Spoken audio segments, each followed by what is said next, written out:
सागर की लहरों में जैसे मोती मिला करते हैं, इस रेगिस्तान की लहरों में वैसे ही छिपे हैं कई हीरे। आइए इस कार्यक्रम के जरिए ढूंढें संगीत के कुछ हीरों को। बहुत सूने सूने हैं ये रेतीले रास्ते, गर्म लपटों से उठते इन धोरों के बीच जिंदगी की राही का मन भी जलता होगा।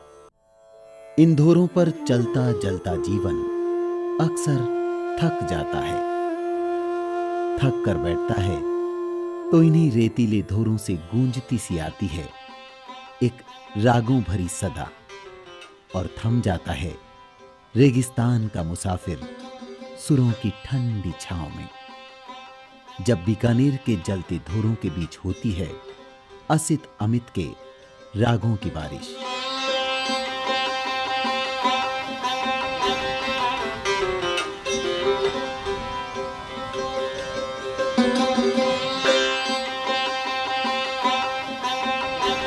राजस्थान की सीमाओं पर स्वागत के लिए खड़े शहर बीकानेर में एक चौक।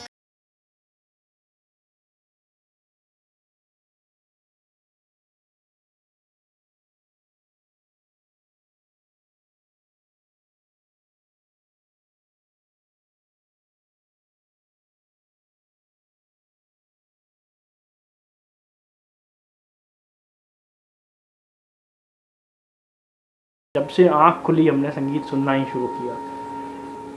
घर में आँख खुलती तो पिताजी का रियाज ही चलता रहता। बचपन में मुझे याद है एक बार जब पिताजी की जयपुर आकाशवाणी पोस्टिंग हो गई थी, जब हम लोग शायद 6-7 साल के रहे होंगे, तो वो बड़ी हमको इनफॉर्मल ट्रेनिंग दिया करते थे।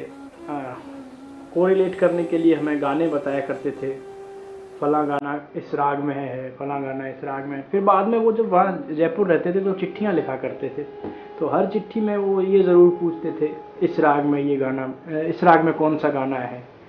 अगली चिट्ठी में किसी और के बारे में पूछते थे तो हम उनको ये बताया करते थे। एक तरह से इनफॉर्मल ट्रेनिंग सी हमें बचपन से ही मिल गई थी। पंडित जसकरण के इन जुड़वा बेटों का मन संगीत में ऐसा रमा कि सीखने की ललक में ये कभी लखनऊ गए तो कभी इलाहाबाद। इलाहाबाद से इन्होंने संगीत प्रभाकर की डिग्री ली तो लखनऊ से विशारद की, और खैरगढ़ के इंदिरा संस्थान से मास्टर्स इन म्यूजिक की डिग्री ली। ऐसा कोई दिन नहीं गया हो जब पिताजी संगीत में डूबे न रहे हों, और इस तरह से हमें बड़ा इनफॉर्मली इतना सीखने को मिला। फॉर्मल ट्रेनिंग बाद में शुरू हुई, लेकिन इनफॉर्मली बहुत सीखने को मिला। तो जैसे रात को प्रोग्राम्स में जाते थे तो जाने से पहले तबला कंपनिस्ट्स के साथ जो थोड़ा देखना या रियाज करना, उसमें घंटों निकल जाते, कभी पता नहीं चलता। हम पैदा हुए सितार सुनते आए हैं और क्लासिकल म्यूज़िक के इतना करीब हो गए कि ये हमारी रगों में आ गया। तो और मुझे ऐसा भी याद पड़ता है, वो बचपन में छोटे छोटे थे तो वो पिताजी हमारे लिए छोटी छोटी बांसुरी खरीद के लाया करते थे। तो साज की टेक्निक तो सितार की बाद में शुरू करी, हमने पहले बांसुरी बजाना शुरू किया था, दोनों ने, बहुत छोटे बच्चे थे। तो एक ये अलग तरह की चीज़ थी कि पहले हम संगीत की और स्वरों की नॉलेज के साथ साथ किस तरह से उतार चढ़ाव होते हैं दूसरे साजों में भी, ये टेक्निक भी हमें थोड़ी थोड़ी नॉलेज होती गई। विधिवत शिक्षा थोड़ा लेट, मतलब इन द सेंस संगीत के लिए वो एक बड़ी एज होती है, 8-10 साल इज बहुत, संगीत शुरू करने के लिए बड़ी एज होती है। तो विधिवत सितार और सरोद की शिक्षा थोड़ी लेट शुरू हुई, लेकिन संगीत तो बचपन से ही चलता। जैसा कि इन्होंने बताया कि वो फिल्मी गाने से रागों को कोरिलेट करना, तो बांसुरी में भी फिल्मी गाने सिखाना, उनकी नोटेशन बताना, हारमोनियम में नोटे। तो हमको ये हारमोनियम में गाने वगैरह कब बजाने लगे ये खुद को ध्यान नहीं, इसके लिए कोई फॉर्मल। लेकिन सितार और सरोद पर्टिकुलर उसकी ट्रेनिंग थोड़ी लेट शुरू हुई एक्चुअल में, क्योंकि ये बहुत कठिन साज हैं दोनों। मतलब बच्चे को या तो छोटे साज यहाँ अवेलेबल होते नहीं थे, साज को पकड़ने लायक हमारा खुद का साइज हुआ, तो उस हिसाब से फिर हम लोगों को सितार और सरोद की ट्रेनिंग बाद में देनी। जब असित की उंगलियां मिलती है सितार के तारों से तो सुरों की रिमझिम होती है, और अमित की उंगलियां थिरकती है सरोद के तारों पर तो सितारों की तरह झिलमिलाते हैं कई राग। सोचिए, इन दोनों के सुरों रागों के मिलने पर जुगलबंदी का कैसा सराबोर कर देने वाला सुरीला समा बनता होगा।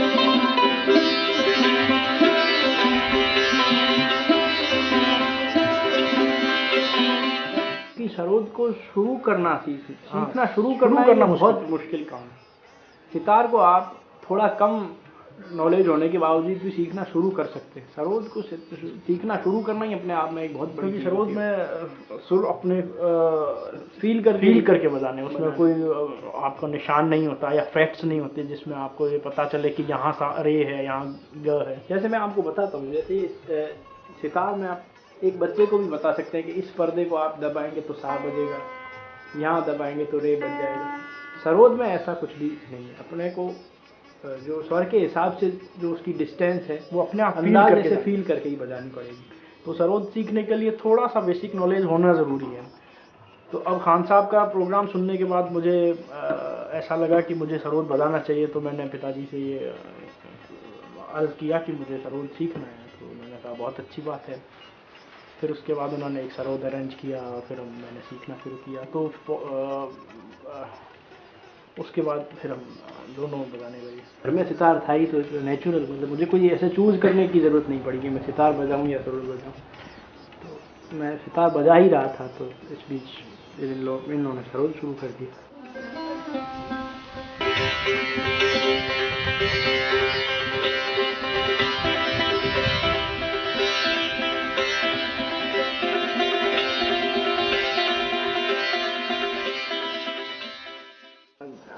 सबसे ज़्यादा जो पॉपुलर राग है राग यमन, वो मुझे लगता है आप 100 लोगों से पूछेंगे तो 99 लोग ये कहेंगे कि सबसे ज़्यादा पसंदीदा राग यमन है।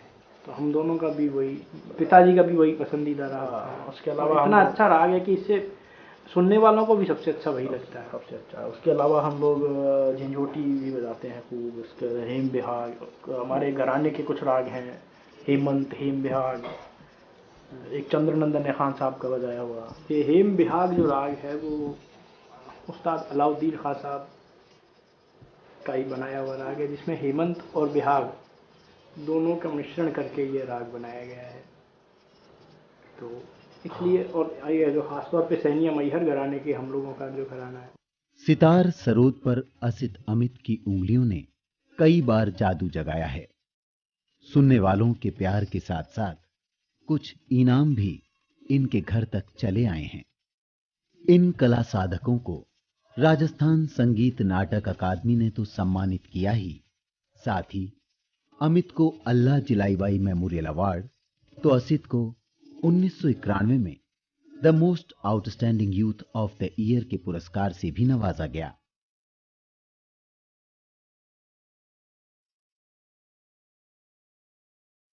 एक जो संगीत की धारा के अंतर्गत जो बदलाव होते हैं उनको अपन शैलीगत बदलाव भी कह सकते हैं। जैसे उदाहरण के लिए